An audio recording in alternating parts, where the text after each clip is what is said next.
Good morning students, welcome in Urmila Devi PG College. Today we discuss about combined translational and rotational motion. This class is BSc first year physics, paper first mechanics and wave motion. तो आज हम स्थानांतरित गति और घूर्णन गति दोनों एक साथ किस प्रकार से होता है इसके बारे में हम अध्ययन करेंगे। यह क्लास जो है बीएससी फर्स्ट ईयर का है, फिजिक्स का है, पेपर फर्स्ट यांत्रिकी एवं तरंग गति मतलब मैकेनिक्स एंड वेव मोशन। तो आप हमारे साथ जुड़ जाइए, कॉपी पेन उठा लीजिए और इसका डेरिवेशन स्ट्रक्चर हम आपको दिखाएंगे, सिखाएंगे, बताएंगे किस प्रकार से कोई बॉडी ट्रांसलेशनल और रोटेशनल मोशन साथ में करती है। तो हेडिंग लगा लीजिए, combined translational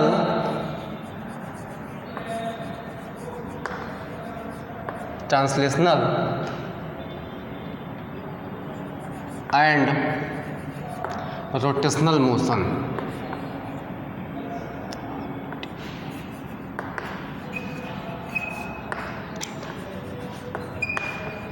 combined translational and rotational motion. तो सबसे पहले आप यहाँ हेडिंग नोट कर लीजिए, लिखा हुआ है combined translational and rotational motion. जब कोई बॉडी या कोई सिलेंडर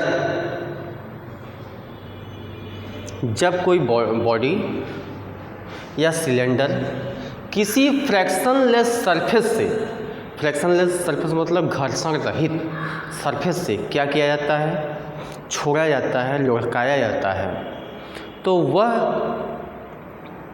स्थानांतरित गति भी करता है और घूर्णन गति भी करता है। तो फॉर एग्ज़ाम्पल सबसे पहले हम एक देख लेते हैं कि प्योर ट्रांसलेशनल कहाँ होता है, प्योर रोटेशनल कहाँ होता है और ट्रांसलेशनल रोटेशनल कहाँ होता है। जैसे हम पैदल चल रहे हैं तो ये क्या है, ट्रांसलेशनल है। को जैसे यही मान लीजिए कोई बॉडी है, अगर इस पर हम फोर्स अप्लाई करते हैं या क्या है कि स्लिप करते हुए आगे जा रहा है तो यह प्योर ट्रांसलेशनल मोशन होगा, यह आपका प्योर ट्रांसलेशनल मोशन होगा।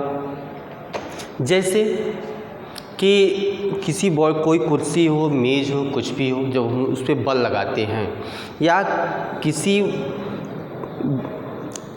सरफेस पे, सतह पे कोई वस्तु रखी गई है, जब उस पर हम फोर्स अप्लाई करते हैं तो उसका स्थान चेंज होता है, तो वह जो होता है प्योर रोटेशनल मोशन होता है। जैसे कि मान लेते हैं कि यह कोई सरफेस है, इस पे कोई बॉडी क्या कर रही है, स्लिप कर रही है, स्लिपिंग क्या कर रही है, स्लिप कर रही है। कोई बॉडी क्या करे, स्लिप कर रही है, SLI होता है, SLIPPING, स्लीपिंग। यह आपका क्या है, सेंटर है, यह आपका सेंटर है। यह बॉडी जो है ये सरफेस पे क्या कर रही है, स्लिप कर रही है। जब यह सरफेस पे स्लिप कर रही है तो यहाँ से जो इसका वेग है, जो इसकी वेलोसिटी है वो क्या है, v है। हम मान लेते हैं, हम कंसीडर कर लेते हैं कि बॉडी जो है उसका मास क्या है, यम है, उसका मास यम है और यह क्या कर रहा है, स्लिप कर रहा है। जब यह स्लिप कर रहा है तो यह हो जाएगा प्योर रोटेशनल, नहीं प्योर ट्रांसलेशन। क्या हो जाएगा, प्योर ट्रांसलेशन, अर्थात पूरी तरह से यह स्थानांतरण गति की बात करेगा। पूरी तरह से यह स्थानांतरण ट्रांसलेशन मोशन है। तो इसका मतलब कि यहाँ से जो इसका मोशन होगा, जो इसकी एनर्जी होगी, वह जब स्वाभाविक सी बात है यदि बॉडी क्या है, मोशन में है, गति में है, स्थान चेंज कर रहा है, तो उसमें जो एनर्जी होगा, जो ऊर्जा होगी, वह हमेशा काइनेटिक एनर्जी होगी, न कि पोटेंशियल एनर्जी होगी। हमेशा क्या होगी, काइनेटिक एनर्जी होगी। इसका मतलब कि काइनेटिक एनर्जी जो है क्या है, ट्रांसलेशनल है। यह काइनेटिक एनर्जी ट्रांसलेशनल है, तो क्या हो जाएगा, हाफ mv²। क्या हो जाएगा, हाफ mv²। अर्थात कोई बॉडी है, उसका मास क्या है, m है, और वह v वेग से आगे जा रहा है, वह v वेग से आगे जा रहा है। और यहाँ पे यह क्या है कि यह स्लिप कर रहा है। जब यह स्लिप कर रहा है तो इसकी जो एनर्जी होगी वह हाफ mv² होगा। सेकेंड केस की बात कर ले रहे हैं। सेकेंड केस में कोई बॉडी है, अब यहाँ से यह क्या है, बाउंड है, यहाँ से यह बाउंड है। अब यह क्या कर रहा है, यह रोटेट कर रहा है, यह स्पिन कर रहा है। जब यह स्पिन कर रहा है तो इसकी वेलोसिटी जो होगी वह ओमेगा होगी। क्या होगी, ओमेगा होगी। यह क्या कर रहा है, स्पिनिंग। यह जब स्पिनिंग कर रहा है मतलब कि रोटेट कर रहा है, घूर्णन कर रहा है, तो इस कंडीशन में यहाँ भी इसका क्या है, सेंटर है। और इसकी जो वेलोसिटी होगी, इसकी वेलोसिटी एंगुलर वेलोसिटी होगी। तो इस प्रकार से जो इसका रोटेशन होगा यह प्योर रोटेशनल होगा। क्या होगा, प्योर रोटेशनल। प्योर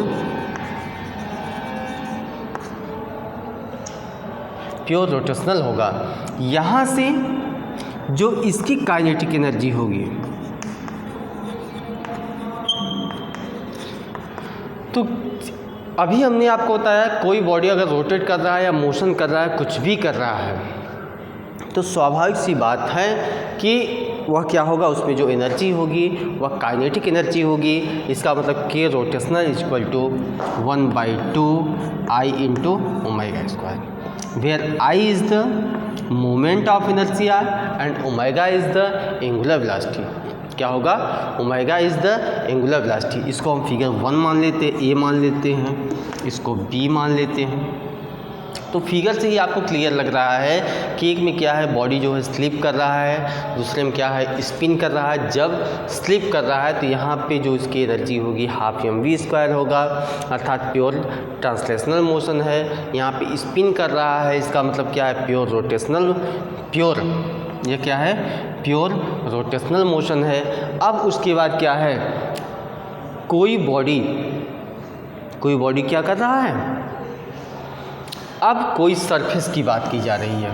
यहाँ पे कोई सरफेस की बात की जा रही है और बॉडी है, आपकी बॉडी है, यह इसका क्या है, सेंटर है। और यहाँ से क्या कर रही है, रोल कर रही है, रोल डाउन। यह क्या कर रही है, रोलिंग कर रही है, अर्थात लुढ़क रही है।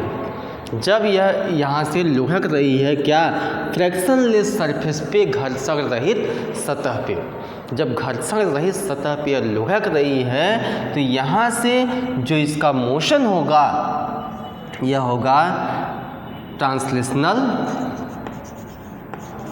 Translation plus rotation. यहाँ पे ट्रांसलेशन मोशन और रोटेशनल मोशन दोनों साथ में होगा। इसका मतलब ये है कि यहाँ से यह क्या है, कंबाइंड मोशन, यहाँ का जो मोशन होगा वह कंबाइंड मोशन होगा। टोटल मोशन की बात की जा रही है, टोटल मोशन की बात की जा रही है। तो यहाँ से ट्रांसलेशन मोशन भी होगा और रोटेशनल मोशन भी होगा, क्योंकि कोई बॉडी बिना स्लिप किए हुए जब लुढ़क रही है तो यहाँ से ट्रांसलेशनल मोशन भी होगा और रोटेशनल मोशन भी होगा। इसका मतलब कि let us consider a body is rolling on a frictionless horizontal surface. If a body is rolling, it is rotating about an axis through its center of mass, and the center of mass itself is moving forward. Therefore, the motion of rolling bodies must be treated as combination of translational and rotational motion. इसका मतलब ये है कि घर्षण रहित सतह पे कोई बॉडी क्या है, यदि रोटेट कर रही है तो यहाँ से कंबाइंड मोशन होगा, ट्रांसलेशनल मोशन भी होगा और रोटेशनल मोशन भी होगा, जो कि आप देख भी सकते हैं इस फिगर से ही क्लियर हो गया कि यहाँ से यह combined translation and rotation motion है। इसका मतलब कि के टोटल इक्वल टू के ट्रांसलेशनल प्लस के रोटेशनल, अर्थात यहाँ पर रोटेशनल काइनेटिक एनर्जी और ट्रांसलेशनल काइनेटिक एनर्जी दोनों काइनेटिक एनर्जी होगी, क्योंकि यहाँ पे जो बॉडी है वह ट्रांसलेशनल मोशन भी कर रहा है और रोटेशनल मोशन भी कर रहा है। फर्स्ट केस में भी आप देख सकते हैं क्या है कि ओनली फॉर क्या है कि ट्रांसलेशन मोशन है, ओनली फॉर ट्रांसलेशन मोशन है, क्योंकि अब क्या कर रहा है, स्लिप कर रहा है, फिसल रहा है, और इसकी जो एनर्जी होगी वह क्या होगी, हाफ mv² होगी। यहाँ से यह क्या है, स्पिन कर रहा है, यह क्या कर रहा है, स्पिन कर रहा है, घूर्णन कर रहा है किसी फिक्स बॉडी पे, और यहाँ का जो रोटेशनल काइनेटिक एनर्जी होगा हाफ I × ω² होगा। थर्ड केस में क्या है कि यह लुढ़क रहा है, तो यहाँ से कंबाइंड ट्रांसलेशनल और रोटेशनल दोनों प्रकार का मोशन होगा। तो अब हम मान लेते हैं कि let us consider if m be the mass of the cylinder and vcm is the translational velocity of center of mass, the kinetic energy of translational motion will be। हम मान लेते हैं इस बॉडी का जो मास है वो क्या है, m है, और इसकी वेलोसिटी जो है vcm है, इसकी वेलोसिटी क्या है, vcm है। तो जो इसकी एनर्जी होगी, अच्छा पहले इसको आप नोट कर लें, तो हम आगे फार्मूला डिराइव करते हैं। यहाँ से तो आपको क्लियर ही हो गया होगा, यहाँ से क्लियर हो गया है, तो इसको आप नोट कर लें, उसके बाद हम आगे फार्मूला डिराइव करते हैं। अब यहाँ पे देख लेते हैं कि फर्स्ट केस में कि जैसे कोई बॉडी है वो उसका मास क्या है, m है, उसका मास m है, यह क्या कर रहा है, स्लिप कर रहा है, अर्थात प्योर ट्रांसलेशनल मोशन, अर्थात if m be the mass of the cylinder और बॉडी, कोई बॉडी मान लेते हैं या सिलेंडर, इसको late m be the mass of the body, किसी भी बॉडी का मास m है, and vcm is velocity of the center of mass is the translational velocity of its center of mass, the kinetic energy of translation motion will be। तो k translation equal to हो जाएगा 1/2 mvcm का square, क्या हो जाएगा, 1/2 mvcm का square. अब second case में हम देखते हैं, if the body has moment of inertia I0 about axis perpendicular to translatory motion and through the centre of mass and omega the angular velocity of the body, the kinetic energy of rotation will be. अब हम देख लेते हैं कि यहाँ से जैसे कोई बॉडी है वह क्या कर रहा है, स्पिन कर रहा है, कोई बॉडी है वह स्पिन कर रहा है, वह जब स्पिन कर रहा है तो यहाँ से जो इसकी मोमेंट ऑफ इनर्शिया है वह यह आपको ओमेगा हो गया, मोमेंट ऑफ इनर्शिया इसकी क्या है, I0 है। जब मोमेंट ऑफ इनर्शिया इसकी I0 है तो के रोटेशन इक्वल टू हो जाएगा 1/2 I0 ω², क्या हो जाएगा, 1/2 I0 ω²। सो इसलिए total kinetic energy of the rolling body is so, यहाँ लिख लेते हैं कि सो मतलब इसलिए टोटल के ई मतलब kinetic energy of the body किस कंडीशन में, जब वह रोल कर रहा हो, ऑफ द रोलिंग बॉडी, यहाँ लिख लीजिए ऑफ द रोलिंग बॉडी, तो हो जाएगा के टोटल इक्वल टू हो जाएगा के ट्रांसलेशन के ट्रांसलेशन प्लस के रोटेशन, के ट्रांसलेशन प्लस के रोटेशन। अब यहाँ से वैल्यू रख देंगे। ट्रांसलेशन क्या हो जाएगा 1/2 यम VCM का square plus 1/2 I not omega square. क्या हो जाएगा 1/2 I नॉट ओमेगा स्क्वायर। इसको हम क्या मान लें, इक्वेशन फर्स्ट मान लें। और आप लीनियर वेलोसिटी और एंगुलर वेलोसिटी, लीनियर वेलोसिटी और एंगुलर वेलोसिटी में आप रिलेशन पढ़े हैं, v इक्वल टू होता r into omega, v equal to r into omega. अब यहाँ से बट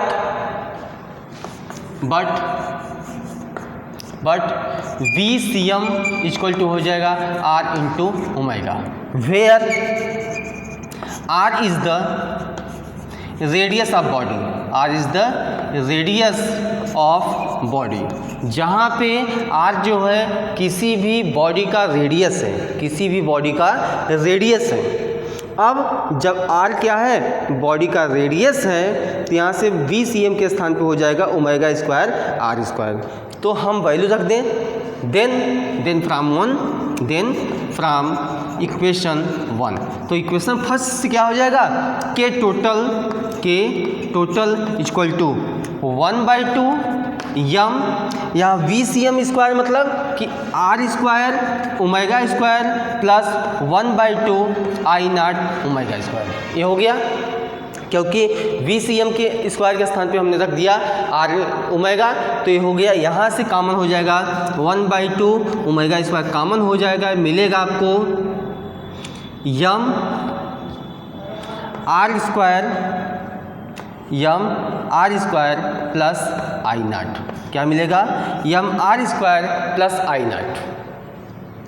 जब यम r square plus I not मिलेगा, अर्थात टोटल काइनेटिक एनर्जी, इसको हम इक्वेशन नंबर 2 बना लेते हैं, इसको इक्वेशन नंबर 2 मान लेते हैं। इसको नोट कर लीजिए, K total equal to 1/2 omega square m r square plus I nought. Now अब यहाँ से देख लें, now as by the theorem of parallel axis I nought plus m r square represent the moment of inertia IP of the body about an axis passing through point of contact. अब जैसे कि यहाँ figure देख लें, जैसे ये फ्रैक्शनलेस surface है, ये क्या है, फ्रैक्शनलेस सरफेस है, ये क्या है, सी है सेंटर ऑफ मास है, यह ओमेगा है, लोहा का है, यह भी क्या होगा, लोहा का सेंटर ऑफ मास भी रोल करेगा। पी क्या है, P is the point of contact, किसके, सरफेस के कांटेक्ट पे। अब यहाँ से अगर देखा जाए तो यह वैल्यू जो है I nought plus m r square, यह थ्योरम ऑफ पैरेलल एक्सिस बताता है, यह बताता है थ्योरम ऑफ पैरेलल एक्सिस को बताता है। इसका मतलब यह हो जाएगा, यह IP के बराबर हो जाएगा। IP is the moment of inertia of the point of contact, यह इस पॉइंट ऑफ कांटेक्ट का मोमेंट ऑफ इनर्शिया हो जाएगा। इसका मतलब ये है कि and parallel to the axis through centre of mass of the cylinder. अब इसको थोड़ा नोट कर लीजिए, तो हम बताते हैं आपको आगे। यहाँ से जो आपको मिला है K total equal to 1/2 omega square I nought plus m r square, ये आपको मिला है, इक्वेशन नंबर 2 मिला है। यहाँ से अगर देखा जाए तो यह वैल्यू जो है, यह value I nought plus m r square which is represents the theorem of parallel axis, represent the moment of inertia IP। यहाँ से देखा जाए कि इसका मतलब I nought plus m r square equal to IP। IP is the moment of inertia of the point of contact. A P आप देख रहे हैं, इस पॉइंट ऑफ कांटेक्ट का मोमेंट ऑफ इनर्शिया, क्योंकि यहाँ पे जो बॉडी है वह रोल कर रहा है, लुढ़क रहा है। देन फ्रॉम इक्वेशन 2, समीकरण 2 से क्या हो जाएगा कि total equal to 1/2 IP omega square. ये हो गया आपका क्वेश्चन नंबर 3।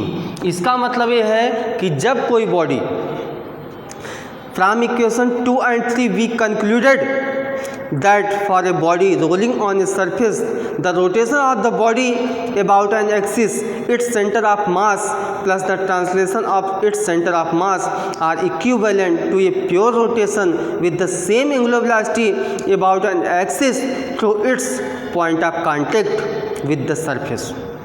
इसका मतलब ये है कि यहाँ से अगर देखा जाए कि जो सेंटर ऑफ मास है यह भी रोटेट करता है, तो यहाँ से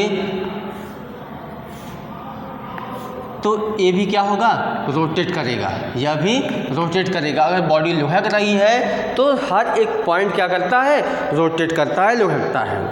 अब इस पॉइंट से देखें तो यह क्या करेगा, यह रोटेट करेगा, यह क्या करेगा, रोटेट करेगा अर्थात लुढ़केगा।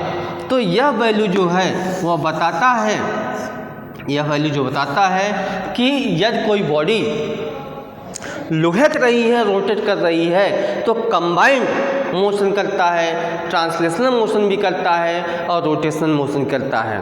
In case of rolling body all points of rigid body have same angular speed, have same angular speed but different linear speed. यदि कोई बॉडी लुढ़क रही है, यदि कोई बॉडी फ्रॉम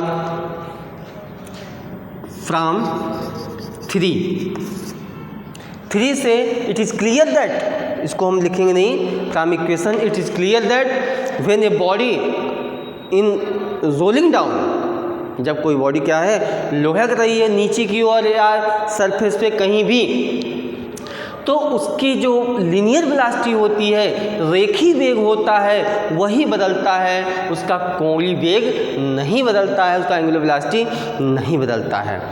तो the linear speed is maximum for the point.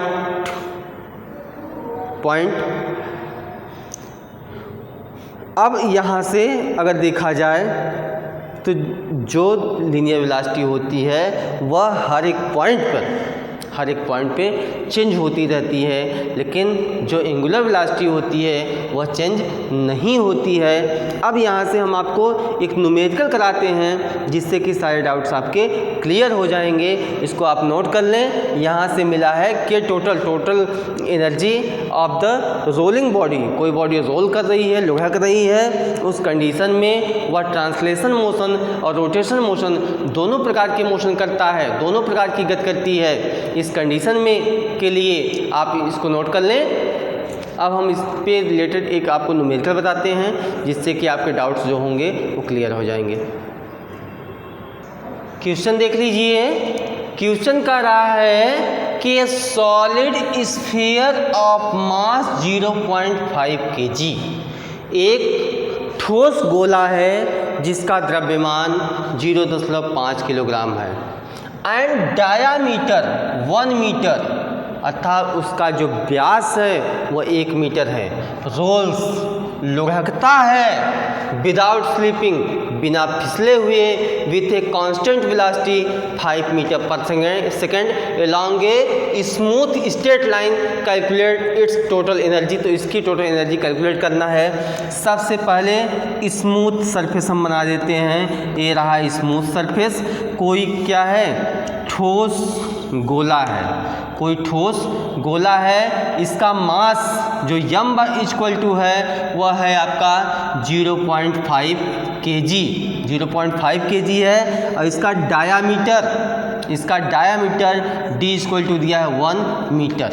और यहाँ से जो इसका वेलोसिटी है, वह जो इसकी वेलोसिटी है वह कांस्टेंट वेलोसिटी है, v= 5 मीटर पर सेकेंड। और ध्यान दीजिए कि जो ओमेगा होता है वह चेंज नहीं होता है।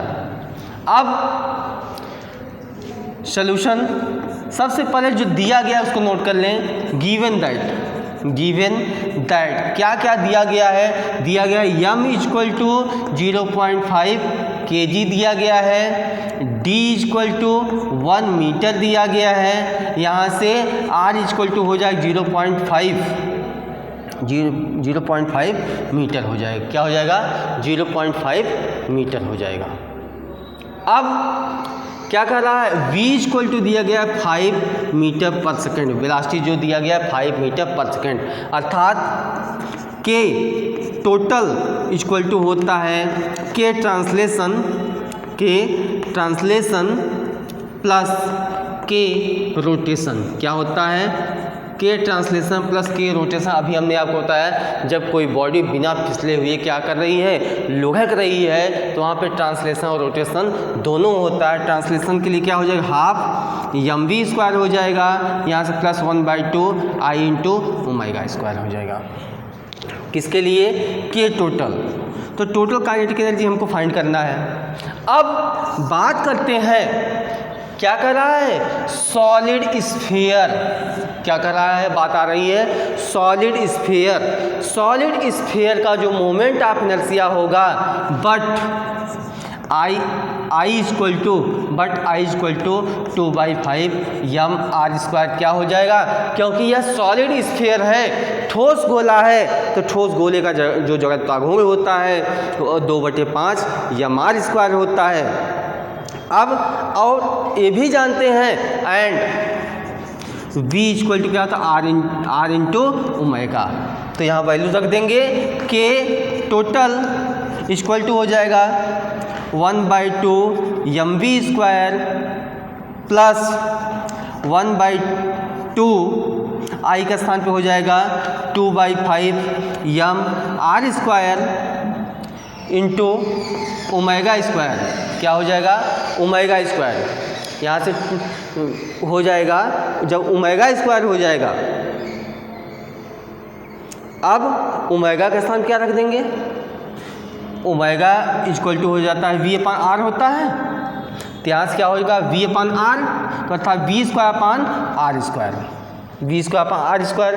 तो r² से r² क्या हो जाएगा, कैंसिल हो जाएगा, तो मिलेगा 1/2 mv² प्लस 2/10 mv²।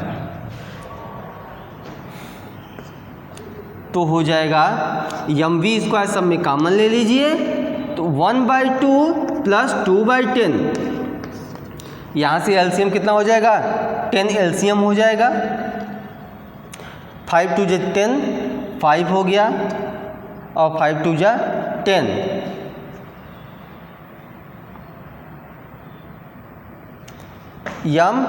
mv², इसका मतलब मिल गया आपको 15/10 mv²। इसको लिख सकते हैं 5 × 15 3/5,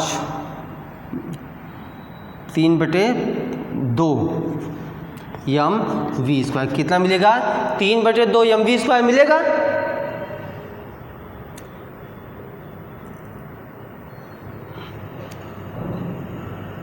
क्योंकि यहाँ से 2/5 mr², अर्थात 1/5। जब 1/5 होगा तो 5 दूनी 10, 10 इसका एलसीएम हो गया।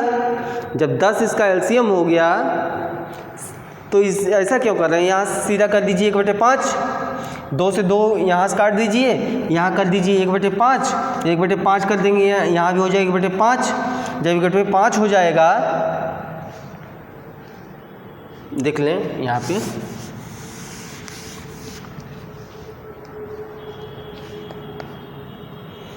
तो 10 इसका एलसीएम हो गया, 1/5 और 1/2, तो 10 से इसमें भाग देंगे, कितनी बार जाएगा, 5 बार जाएगा, 5 हो गया, प्लस 2 कितना हो गया, 5 दूनी 10 mv², अर्थात 7/10 mv²। कितना हो गया, k टोटल इक्वल टू हो गया 7/10 mv²। जब 7/10 mv² हो गया, 7/10 mv², तो यही चीज़ हम यहाँ देख कर लेते हैं, 7/10 mv²।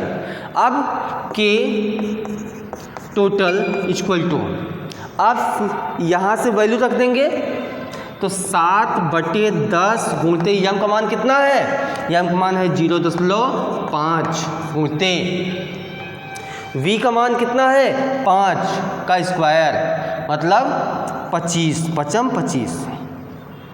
अब इसको काट दें तो 5 दूनी 10 और 5 25, 5 दूनी 10 5 25, तो यहाँ से हो जाएगा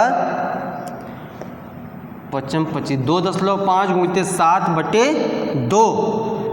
जब हम इसको सॉल्व करते हैं तो जब सॉल्व करते हैं तो के टोटल इक्वल टू हो जाएगा 7 गुणित 2.5 भागे 2, 7.25 भागे 2। इसका मतलब जब इसको गुणा करके भाग देंगे तो आ जाएगा 8.75 जूल। इसको भाग देंगे तो आ जाएगा 8.75 जूल। इसका मतलब कोई बॉडी है यदि फ्रिक्शनलेस सरफेस पर लुढ़क रही है तो वह ट्रांसलेशन मोशन और रोटेशनल मोशन दोनों करती है। उसके यहाँ पे मान लिया गया सॉलिड स्फीयर है जिसका मास 0.5 kg है, डायमीटर 1 मीटर है, उसकी कांस्टेंट वेलोसिटी 5 मीटर पर सेकेंड है और इसकी टोटल एनर्जी ज्ञात करनी है तो आ गया 8.75 जूल। तो आशा करते हैं वीडियो आपको बहुत अच्छा लगा होगा। यहाँ से कंबाइंड मोशन की बात की जा रही है, ट्रांसलेशनल और रोटेशनल मोशन। तो कोई बॉडी अगर लुढ़क रहा है और ट्रांसलेशनल मोशन और रोटेशनल मोशन दोनों करता है तो यहाँ से हमने आपको इस पर बेस्ड न्यूमेरिकल भी बता दिए और थियरी भी बता दिए, फिगर के दौरान बता दिए, और जो भी प्रॉब्लम हो आप कमेंट करके पूछ सकते हैं। इसका जो PDF होगा, नोट्स होगा, कॉलेज के ऐप पे होगा। नेक्स्ट वीडियो के लिए आप इंतज़ार करिए, तब तक के लिए धन्यवाद।